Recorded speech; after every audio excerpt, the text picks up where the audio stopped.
One of the things I really hate about this season is the fact that so many of you are missing out on photos of really important times in your life, and specifically newborn photos. I am not a newborn photographer, never claimed to be, but I have taken some photos of newborns, and especially my own newborn. And so I want to show you a few things that you can do to photograph these beautiful, precious, fleeting moments in really beautiful ways. First of all, I'm next to the largest window in my house. That gives me a soft light. Right now, the blinds are closed because the sun is streaming in quite dramatically. If it weren't, I could open the blinds and still have a nice soft light. The other thing that I've done is I've turned off the overhead light. Now, we don't want two different sources of light. We only want one, and we want the softest light possible. Second, I have my girl on a sheepskin rug, and that gives us a nice neutral background to be able to photograph, and she's super comfortable on it right now. I will also have a pattern that I could put down underneath her. I'll probably put that on top of the sheepskin rug so that we can still have the softness, but then have some variety of pattern behind her. And then I have my favorite muslin swaddle that will allow me to create a very neutral, contained, cozy look. She doesn't love that quite so much since she's 2 months old, but as a newborn, it just really keeps them super, super cozy in. I'm working with my cell phone, and the photos that I will demonstrate from this will be strictly from my Google Pixel. And here we go. So the main thing is that as an older child here, she does have a little bit more head movement. Your newborn has been looking one direction. His head has been turned a certain way for the last several months.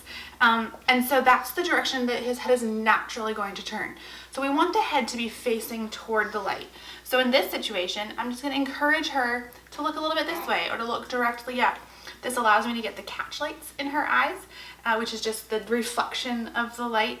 And it also has the softest look to her face. That's really helpful for you as well. It minimizes dark circles, minimizes wrinkles, just to have the softest light be the one that you're looking at.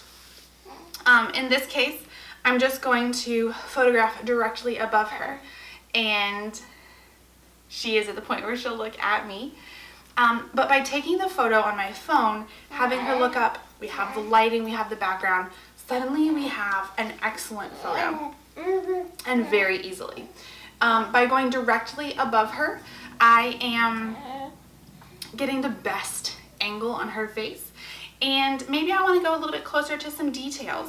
So on those teeny tiny ears, on the fancy fingers, and I'm just taking the picture with my phone in this particular situation, but you can also adjust the exposure on your phone, and sometimes that will help in maybe darker circumstances, or the goal is to be smarter than your technology. So in this case, if I want to have it just a little bit brighter of an image, I'll just increase the exposure on my phone. Most phones just involve tapping on it and then adjusting up or down. Oh, you're looking the wrong way. Come on now.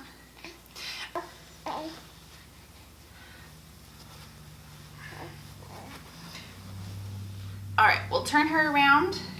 That way she can look at me, and she's feeling like she's looking a little bit more that way. Anyway, I also have her in a super neutral onesie just because I like that look a little bit better.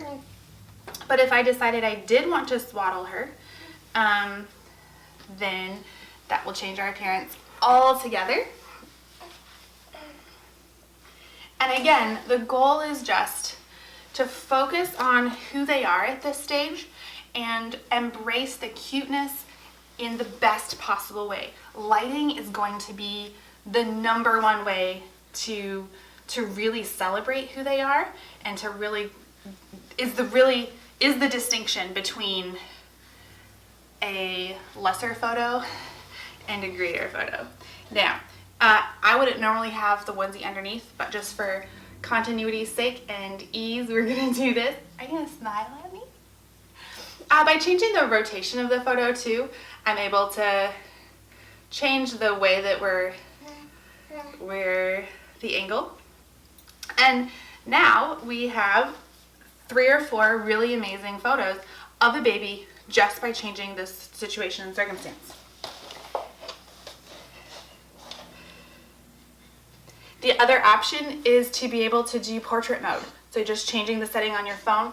Now, that's not going to be quite as dramatic of a difference for just against a solid backdrop like this. But when you go to take photos of your family, that can cover your multitude of sins very easily. All right. And then just to demonstrate the difference in backdrop, we'll lay down the blanket. I like it very smooth, just to be able to have, again, the distraction. We don't want distractions, and the pattern will be our focus, not the wrinkles. And in general, I probably wouldn't have put a textured muslin on top of a textured backdrop, but also why not? Hey girly, good modeling. All right, and now we have some really solid images of a not so newborn, right?